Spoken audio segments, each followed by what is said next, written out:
Welcome to the Catholic Economics Podcast. I'm your host, Levi Russell, and today is September 17th, 2020. So today I want to talk a little bit about the social media sphere, and I guess big media in general, Silicon Valley, and some of the economic theory that we use to assess these different areas.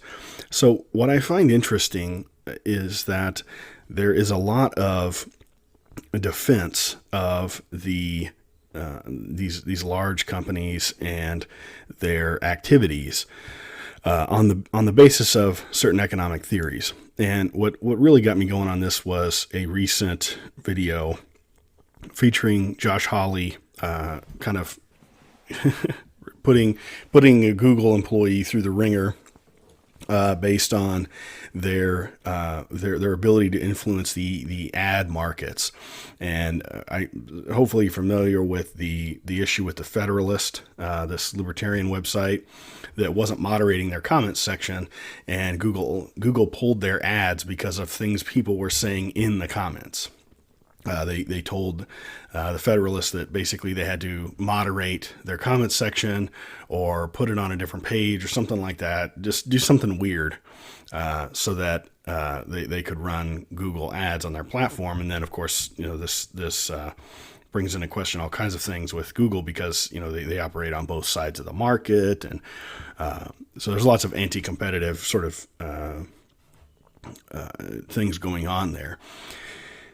So, but in general, when we're talking about this type of issue, we're talking about antitrust, we're talking about companies' ability to influence markets and how we are going to deal with that. The standard idea from, I would say, the liberal world of economics is to say that, competition is going to solve this.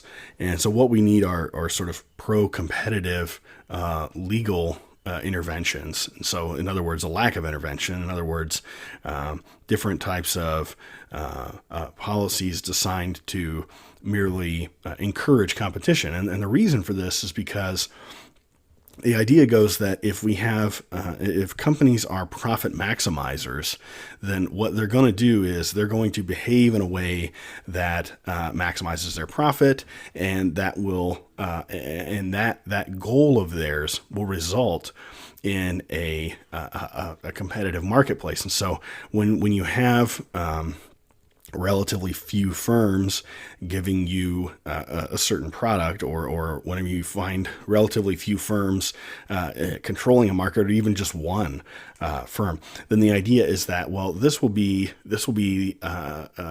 almost guaranteed, maybe not 100% guaranteed, but almost guaranteed to be because that firm is just so good at producing the product that the public has basically chosen them as the only one, or chosen a few of them as the only ones.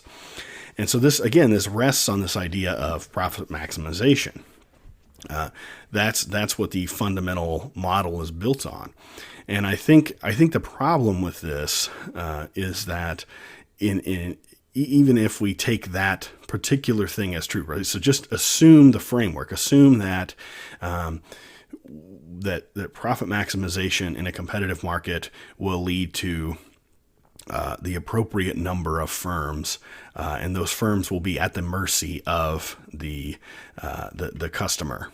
Okay, so consumer sovereignty and this type of philosophical stuff. So assume that's true. So the question then I think that we need to ask is, are these companies actually profit maximizers? And I would say that that's probably not the case. And I think there's very good reason to believe this. These companies are, they are so, there's a point where a company is so profitable that they sort of turn to other goals. And I think there's plenty of examples that make this point.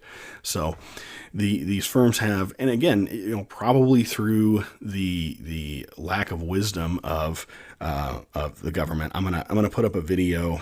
It's a rather long discussion but it includes Luigi Zingali's, and I think he makes some really good points in this kind of debate / discussion about the way property rights have worked in the digital world and the somewhat poor decisions of these regulators at the behest of some of these companies.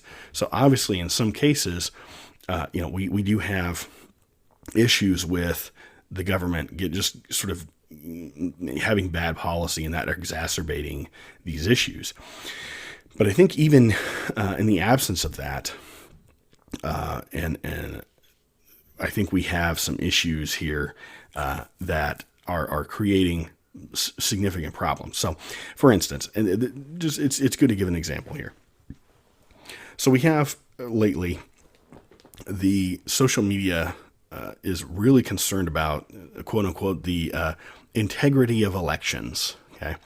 And so anytime, for instance, on Facebook, anytime, and they're really crazy about this, anytime you post something that is not sort of respectful of the standard narrative, then your post gets crawled by this algorithm.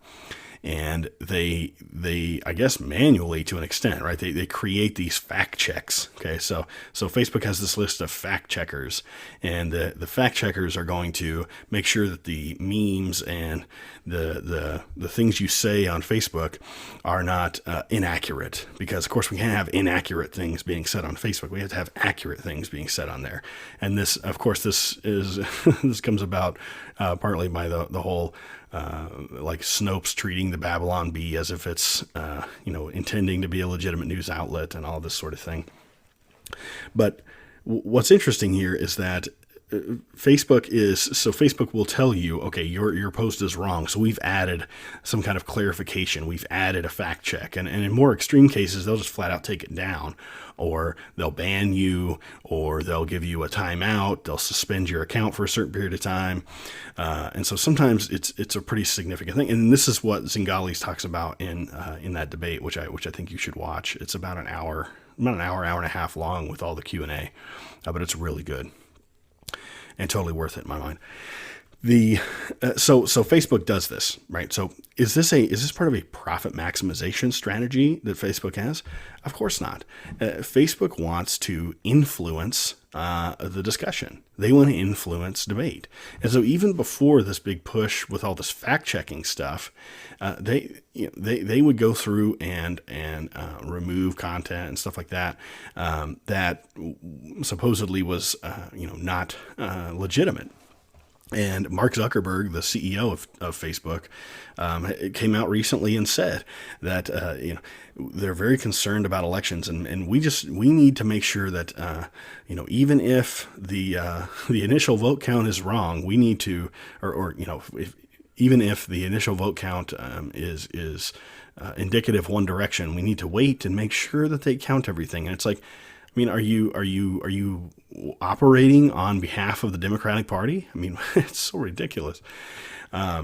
We saw this with Google. I mean, they had this big pity session after Trump was elected, and then I think it was Breitbart that leaked it out, and you could just see all these engineers and all these Google people just absolutely crying about Trump being elected. And in that discussion, in that little struggle session they talked about the fact that they were going to try to make sure that this didn't happen again. They were going to promote election integrity, right? Which is just their euphemism for, sort of illegally impacting elections. You look at YouTube and their censorship. So YouTube, I think they will censor left-wing accounts sometimes, and sometimes they're just really haphazard with the stuff they take down. But there certainly is an attempt by YouTube to silence right-wing dissent from the narrative, and this is something that they do almost as a hobby. And it's not, again, there's no push by regulators. In fact, the push by regulators is the other direction. The push by regulators is to say, look, if you're going to, well, I'll get to that here in a minute. But what YouTube does is they will ban you. They'll remove channels. They've removed all kinds of people's channels. They took away Dr. E. Michael Jones' channel, and many others. And I know YouTubers who are really nervous about their monetization going away because they say things that the platform doesn't like. And in every case, the things that they say that the platform doesn't like are always stuff that leans our direction against the sort of prog liberal narrative. And so what's going on here? Well, YouTube itself, as a subsidiary of Google, it pulls in a lot of ad revenue. Okay. And the primary way it does this is through just silly videos, right? Like people skateboarding or, little kids watching, PewDiePie play video games or something, right? That's how they make money.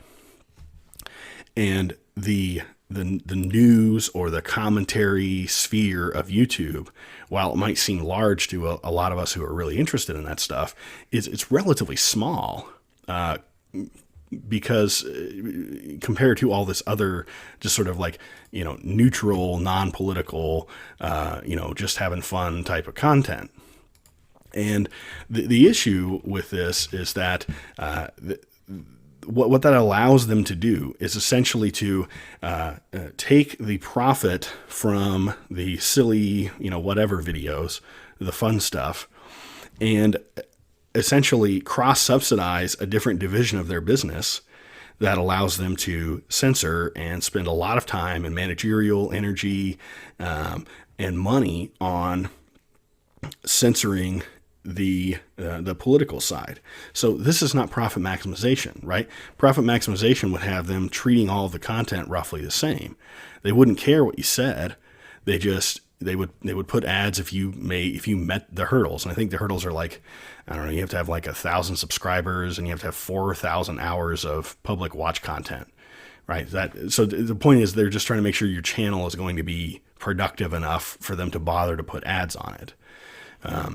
And so the issue is that this is obviously not profit maximization in the case of YouTube. What they're doing is they're cross-subsidizing their political agenda with profits, obscene profits, ridiculous profits from this other sort of normal content. And so there's a real challenge here because this is not a profit maximizing behavior. This is not some kind of consumer mindset. And when you do have alternatives, there are alternatives. But this is another thing that the social media companies do, which again does not comport with consumer sovereignty, profit maximization, etc. It is an obvious attempt for them to influence policy and to maintain their grip. So, in the little debate discussion that I'm going to link to here in a bit, or here in the show notes, I actually asked a question of the people on the stage, and I asked Jim Pethokoukis about this whole idea that there are going to be all these alternatives, right? We just got to wait. It's sort of like the build your own YouTube, Ben Shapiro nonsense, right? We're just got to wait for someone else to come up with this alternative that's going to be so much better, blah, blah, blah. And I mentioned to him, I was like, look, we have had people try this. Gab was fairly successful, still maybe is. I mean, they're still operating. People are on there. They've had to do all kinds of stuff just to barely stay alive.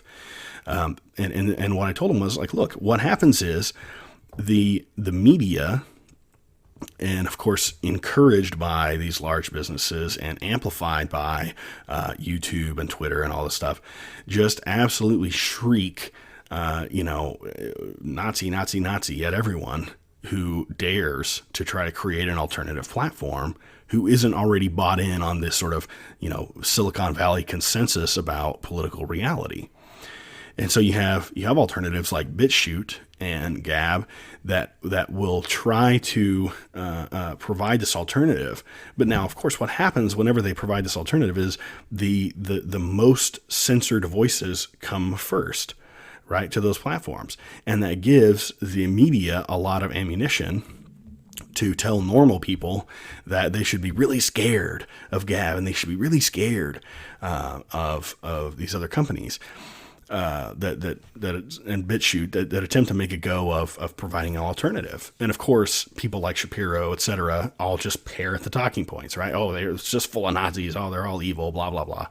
And so it could be the case that, Pethokoukis might have a point about this whole idea of, providing an alternative if those companies were not committed to some kind of political chicanery, right?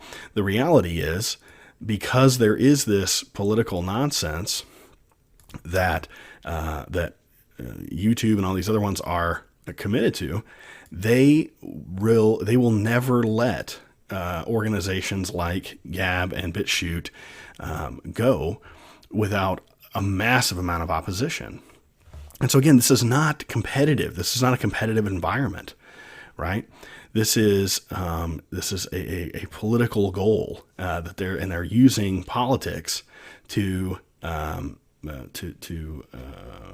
they're colluding with the media, okay, to get their to shut down competitors.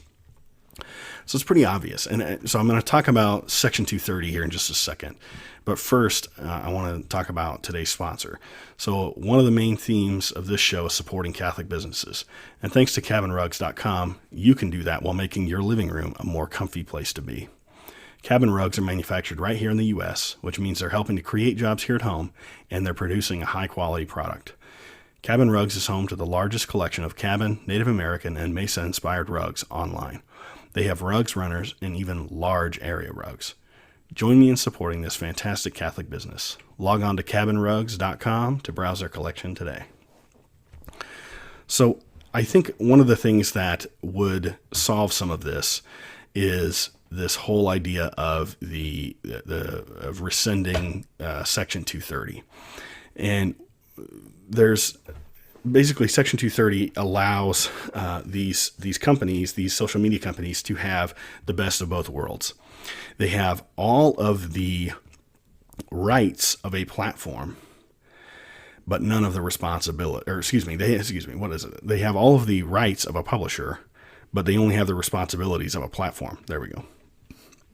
What that means is that they are able to censor content and decide who is allowed to say whatever is agreeable to the platform. Okay, so in that sense, they're acting like a publisher, right? They're deciding what content can be made, while at the same time they are operating as a platform in the sense that they aren't legally responsible for any of the things that are said in their platform. So normally, if you have a publisher like the New York Times, okay, so they have an editorial staff, and they have to be really careful about what they say, because if they defame somebody or whatever, then they're legally liable for that. Okay, but so they aren't a platform. They aren't a neutral platform. They aren't the public square. Okay. But the thing is, with YouTube and all these other organizations, they get to moderate to extreme degrees. I mean, they use algorithms to make sure that you're not even saying certain words. And we saw this with The Affliction. And the fact that I'm calling it The Affliction, for Pete's sake, just tells you how ridiculous this is. I mean, you have to. You can't say the C word when you talk about the affliction that is affecting the entire world so much right now. So they use algorithms to police content, to shut down any kind of discussion of these things that are not officially approved. I mean, we've seen tons of examples of this, of doctors voicing opposition to certain decisions by the World Health Organization or the CDC or whatever, and then these social media platforms just shut them down. And so again, would the average customer want to hear that stuff? Would the average person jumping on YouTube want to see a diversity of opinion on some of these issues? Probably so. So is that consumer sovereignty driving them to silence everyone that's not a part of the official narrative? Or is it a political thing? Is it profit maximization? Or is it them wielding economic power to control discussions. And of course, this is not a free speech is great discussion. I'm not saying that. But what I am saying is that we need to preserve our ability to talk publicly about stuff when we are in the minority in terms of the discussion, the debate. So, in this case, we need to be able to say the things that we want to say. And the fact that these people are keeping us from doing so calls for a policy response. It calls for guys like Josh Hawley, senators like Josh Hawley, coming out and opposing Google, and it calls for the initiation of antitrust action against them, and that sort of thing. It's the only way that we're going to be able to, sort of normalize the types of ideas that we have. So with that, thanks for listening. I appreciate your feedback. Please contact me via social media, whether that's Facebook. I've got all that stuff linked. Facebook, Twitter. Check out the Leonine Institute for Catholic Social Teaching. We just put out our first issue of the magazine a couple of weeks ago, and I'd really be happy if you would download that. It's free. It's a PDF. And if you want to contribute, I've got some donation goals up there that if we are able to crowdfund this thing into a paper magazine, or at least into an EPUB where you can read it on your phone or on your reader more easily, I'd love to do that, but I've got to have the funds to do it. So please check out that crowdfund page on the Institute's website. If you'd like to support this show, you can check out Patreon or Subscribestar links in the description. If you're on the Anchor app, you can also click to support there, and in the show notes of any other audio platform, there's a button to support. So thanks again. And I appreciate all of your interest in this. Hit me up on social media if you want to talk about stuff. My DMs are open on Twitter. Have a great week. As you know, we could use more voices on the traditionalist right, and one of the best ways to do that is with a podcast. I've been using Anchor.fm for this podcast and for another podcast for over a year, and I've really enjoyed it. It's free, and it allows me to upload clips and also to record and edit. It also disperses all of my podcasts to all the major platforms, including Apple Podcast and Spotify. It also allows me to monetize and to collect donations. It's everything you need to make a podcast in one place. If you want to join me in being a voice for the traditionalist right, download the free Anchor app or go to anchor.fm to get started.